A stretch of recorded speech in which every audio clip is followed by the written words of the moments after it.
మన హిందూ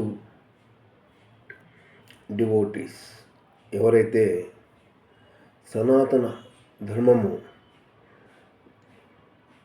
యొక్క ప్రిన్సిపల్స్ నమ్ముతారో వారందరికీ నిన్నొక మంచి విషయం చెప్పబోతున్నాను.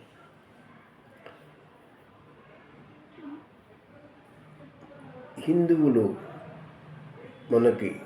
మన సాంప్రదాయం ప్రకారం మంత్రాల్లోనైతేనేమి, వివిధ రకమైనటువంటి క్రతువులు అయితేనేమి, వాటన్నిటిలో మనకి మన యొక్క వాటిని బలంగా నమ్మి వాటి వల్ల మనకి మంచి జరుగుతుందనే దృఢమైన సంకల్పం ఉంటుంది. అందుకే దేవాలయాలకి వెళ్ళటం కానీ, పెద్దల ఆశీర్వచనాలు తీసుకోవటం కానీ జరుగుతూ ఉంటుంది. ముఖ్యంగా మనం ఒక పనిని ఆ పని ఎట్లా ఉండాలంటే ఇతరులకు మేలు చేయాలి, 10 మందికి దానివల్ల ఉపయోగం ఉండాలి. ఎట్లయినా సరే మనం మంచిగా దృఢంగా నమ్మాలి, దాని మీద పూర్తి విశ్వాసం ఉండాలి. అటువంటి ఒక చిన్నపాటి మంత్రం కానీ అటువంటిది ఉంటే దానిని పఠించినందువల్ల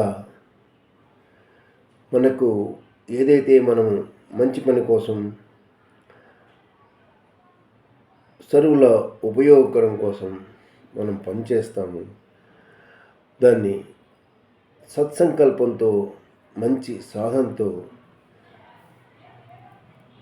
దృఢంగా నమ్మి మనం గనుక పలుసార్లు రిపీట్ చేసి ప్రేమతో ఆ మహానుభావుడైనటువంటి శ్రీరాముణ్ణి మనసులో నిలుపుకొని ఇక్కడ నేను చెప్పబోయే చిన్న మంత్రాన్ని చదువుకుంటే వాళ్ళు సంకల్పించినటువంటి మంచి పని ఏదైతే ఉందో సత్సంకల్పము అనేది ఖచ్చితంగా సిద్ధించడానికి ఉపయోగపడటం, సాధన చేస్తే దానివల్ల ఖచ్చితమైనటువంటి లాభం.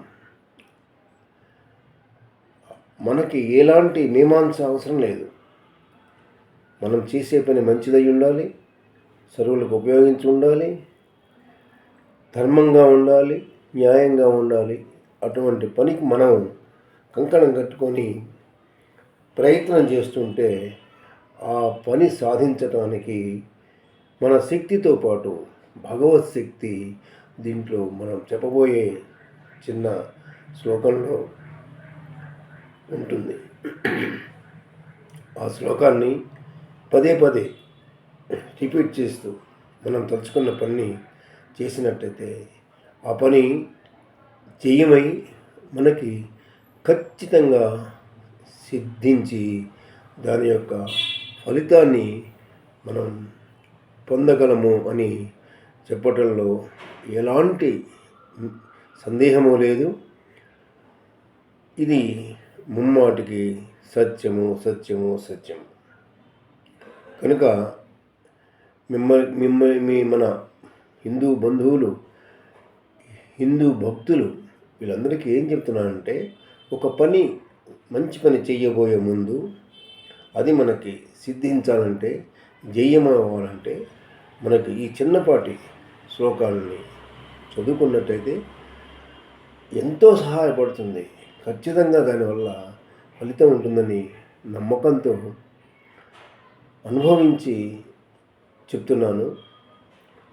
మనస్సు ప్రేమతోటి రాముల వారిని దృష్టిలో పెట్టుకొని చదివినట్లయితే పలుమార్లు రిపీటెడ్గా చదివి తదాత్మత చెంది కనుక సాధిస్తే ఖచ్చితంగా మన మనము సంకల్పించినటువంటి పనిలో జయం సాధించగలం. అందుకే మహానుభావులు ఈ మంత్రానికి జయమంత్రము అని పెట్టారు. జయమంత్రం అంటారు దీన్ని. చిన్నగా చదువుతున్నాను, నోట్ చేసుకోండి. జయత్యతి బలో రామో లక్ష్మణస్య మహాబలః. జయత్యతి బలో రామో లక్ష్మణస్య మహాబలః. రాజా జయతి సుగ్రీవో రాఘవేణాభిపాలితః. రాజా జయతి సుగ్రీవో రాఘవేణాభిపాలితః. దాసోహం కౌసలేంద్రస్య రామస్య క్లిష్టకర్మణః. దాసోహం కౌసలేంద్రస్య రామస్య క్లిష్టకర్మణః. హనుమాన్ శత్రుసైన్యానాం నిహంతా మారుతాత్మజః. హనుమాన్ శత్రుసైన్యానాం నిహంతా మారుతాత్మజః. న రావణ సహస్రం మే యుద్ధే ప్రతిబలం భవేత్. యుద్ధే ప్రతిబలం భవేత్. శిలాభిస్తు ప్రహరతః పాదపైశ్చ సహస్రశః. శిలాభిస్తు ప్రహరతః పాదపైశ్చ సహస్రశః. అర్ధయిత్వా పురీం లంకాం అభివాజ్యత మైథిలీం. అర్ధయిత్వా పురీం లంకాం అభివాజ్యత మైథిలీం. సముద్రార్ధో గమిష్యామి మిషతాం సర్వరక్షసాం. సముద్రార్ధో గమిష్యామి మిషతాం సర్వరక్షసాం. ఇదండి మంత్రం. చాలా చాలా పవర్ఫుల్ మంత్రం ఇది. ఏ పనైనా సిద్ధించాలనుకొని తలుచుకొని స్వామివారిని రమణవారిని పాదాలకు నమస్కారం చేసి వాళ్ళని తలుచుకొని ఈ మంత్రం పదే పదే మనన చేసుకుంటూ ఉంటే తప్పనిసరిగా ఆ కార్యం సిద్ధించుంది అని చెప్పటంలో ఎవ్వరూ ఎలాంటి సంశయాలు పడాల్సిన అవసరం లేదు. ఇది తథ్యం. మళ్ళీ ఇంకొకసారి ఆ మంత్రాలు చదువుతున్నాను. జయత్యతి బలో రామో లక్ష్మణస్య మహాబలః. రాజా జయతి సుగ్రీవో రాఘవేణాభిపాలితః. దాసోహం కౌసలేంద్రస్య రామస్య క్లిష్టకర్మణః. హనుమాన్ శత్రుసైన్యానాం నిహంతా మారుతాత్మజః.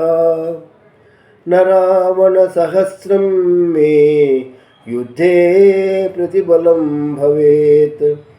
శిలాభిస్తు ప్రహరతః పాదపైశ్చ సహస్రశః.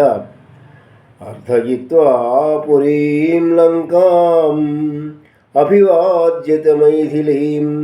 సముద్రార్ధో గమిష్యామి మిషతాం సర్వరక్షసాం.